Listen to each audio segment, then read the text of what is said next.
पंजाब में पिछले 4 साल से यानी जब से आम आदमी पार्टी की सरकार बनी है तब से पेपर लीक का कोई बड़ा मामला सामने नहीं आया है। ऐसा दावा 19 जुलाई को आम आदमी पार्टी के नेता मनीष सिसोदिया ने एक प्रोटेस्ट के दौरान किया था। उन्होंने कहा था कि अगर पंजाब में पेपर लीक हुआ होता तो वो खुद अरविंद केजरीवाल और मुख्यमंत्री भगवंत मान मिलकर शिक्षा मंत्री को हटा देते। इसी बयान के ठीक 6 दिन बाद ही केंद्र सरकार में बड़ा फेरबदल हुआ। भारत के शिक्षा मंत्री धर्मेंद्र प्रधान ने इस्तीफा दिया और नए शिक्षा मंत्री बने प्रहलाद जोशी।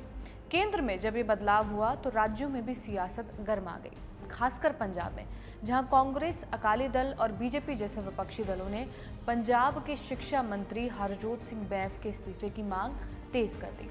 सवाल उठने लगे हैं कि क्या पंजाब में भी कहीं एग्जाम से जुड़ा कोई विवाद है और अगर है तो अब तक उस पर क्या कार्रवाई हुई है। पंजाब के शिक्षा मंत्री हरजोत सिंह बैंस कौन है और धर्मेंद्र प्रधान के इस्तीफे ने कैसे पंजाब में शिक्षा मंत्री के इस्तीफे की मांग तेज कर दी है, यही सब जानेंगे आज की इस वीडियो में। हेलो, मैं रिया हूँ और आप खबर गाँव देख रहे हैं। पहले बात पंजाब से जुड़े पेपर लीक विवाद से।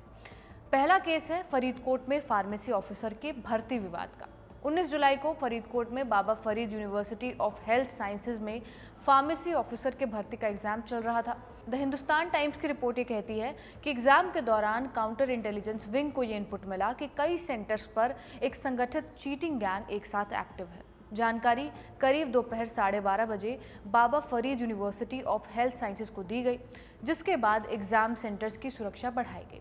लोकल पुलिस के साथ मिलकर सर्च ऑपरेशन शुरू हुआ और ये परीक्षा हेल्थ और फैमिली वेलफेयर डिपार्टमेंट की तरफ से Baba Farid university of health sciences में कराई गई थी। ये फरीदकोट, कोटकपुरा और फिरोजपुर के 25 सेंटर्स पर हुई थी और इसमें करीब 7,000 स्टूडेंट शामिल हुए थे। पेपर जब चल रहा था तो आरोप ये लगा है कि कुछ स्टूडेंट्स एग्जाम हॉल में पेन कैमरा लेकर गए थे। उन्होंने पेपर की फ़ोटो खींची और व्हाट्सएप पर बाहर बैठे लोगों को ये फ़ोटो भेज दी। फिर बाहर बैठे आरोपी इन सवालों के जवाब वायरलेस डिवाइसेस के जरिए वापस अंदर भेज रहे थे। इसके लिए 3.5 लाख से लेकर 13 लाख रुपए तक की रिश्वत ली जा रही थी। इसके बाद पुलिस ने 28 स्टूडेंट्स को हिरासत में लिया और 27 बैटरी से चलने वाले वायरलेस डिवाइस भी बरामद किए। पंजाब पुलिस का कहना है कि शुरुआती जांच में पेपर लीक या किसी अधिकारी की मिलीभगत का कोई सबूत नहीं मिला है और ये पूरा मामला एग्जाम शुरू होने के बाद रियल टाइम में हुआ। इसी मामले पर हरजोत सिंह बैंस ने इंस्टाग्राम पर भी एक पोस्ट किया।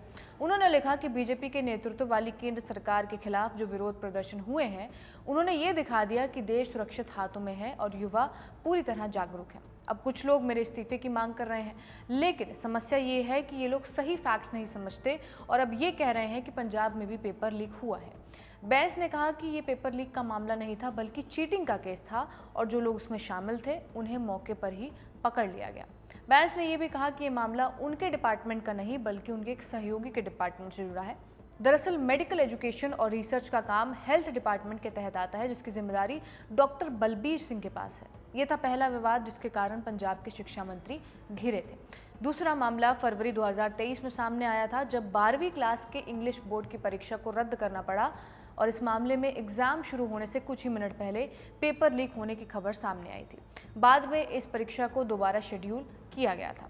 उसी साल माने मार्च 2023 में Punjab state teachers eligibility test का पेपर 2 एग्जाम भी रद्द कर दिया गया, क्योंकि क्वेश्चन पेपर में कम से कम 50 मल्टीपल चॉइस क्वेश्चंस के जवाब पहले से ही बोल्ड करके हाईलाइट किए हुए थे। बाद में ये एग्जाम दोबारा करवाया गया और इस मामले में गुरु नानक देव यूनिवर्सिटी के 2 प्रोफेसर्स को भी सस्पेंड कर दिया गया। इसके बाद 30 जून 2024 को एग्रीकल्चर डेवलपमेंट ऑफिसर्स की भर्ती को लेकर विवाद हुआ।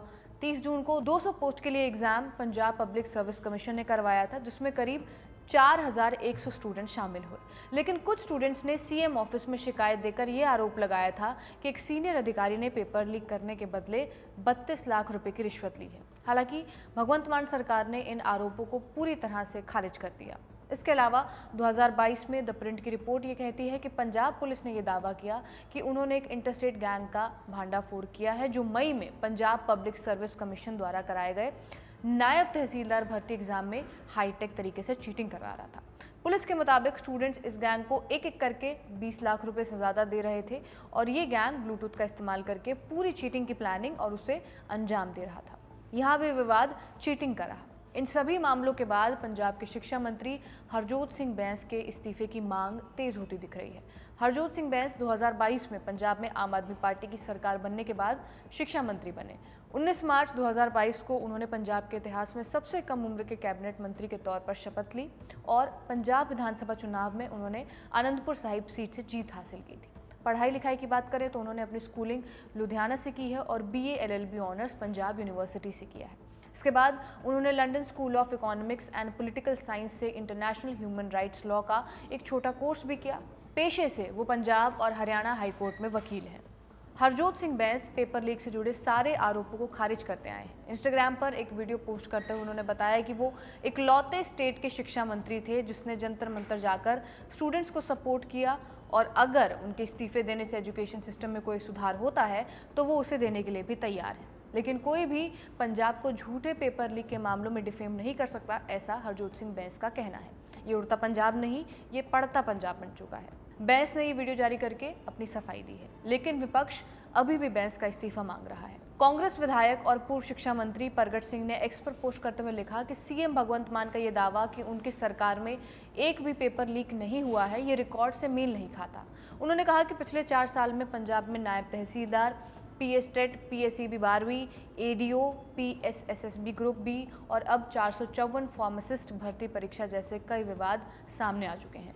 उनका कहना था कि सरकार को इनकार करने के बजाय जवाब देना चाहिए। वहीं पंजाब कांग्रेस अध्यक्ष और सांसद अमरिंदर सिंह राजावाणिंग ने CM मान को बैंस के इस्तीफे के लिए एक टाइमलाइन तय करने को कहा है, ये कहते हुए कि दिल्ली में जो बात की जा रही है उसे पंजाब में भी लागू किया जाए। उन्होंने तंज कसते हुए ये भी कहा कि अरविंद केजरीवाल ने पेपर लीक के मामले में केंद्रीय मंत्री धर्मेंद्र प्रधान के इस्तीफे पर स्टूडेंट्स को बधाई दी थी।